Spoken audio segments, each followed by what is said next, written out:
Don't be dependent. At all. Ever. Period.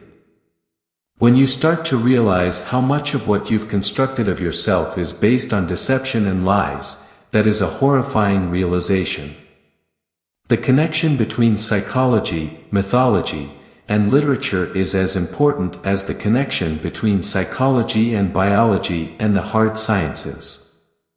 The idea that women were oppressed throughout history is an appalling theory. Women deeply want men who are competent and powerful. And I don't mean power in that they can exert tyrannical control over others. That's not power. That's just corruption. Power is competence. I've studied authoritarianism for a very long time, for 40 years, and they're started by people's attempts to control the ideological and linguistic territory.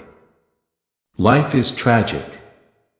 You are tiny and flawed and ignorant and weak, and everything else is huge, complex, and overwhelming.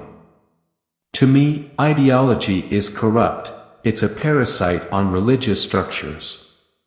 To be an ideologue is to have all of the terrible things that are associated with religious certainty and none of the utility. If you're an ideologue, you believe everything that you think.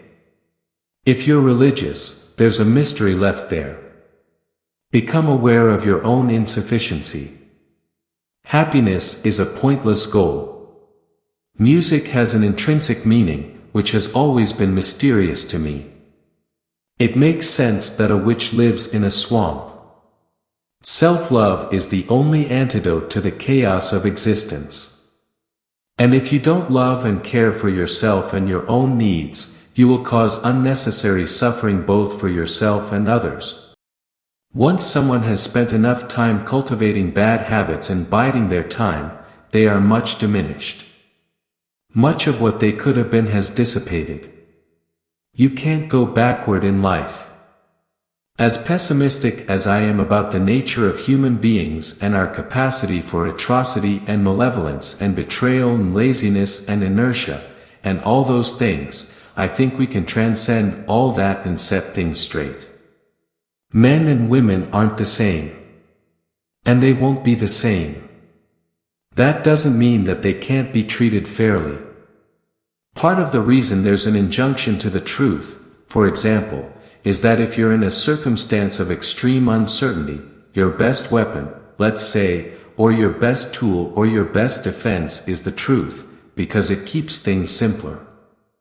We have to rediscover the eternal values and then live them out.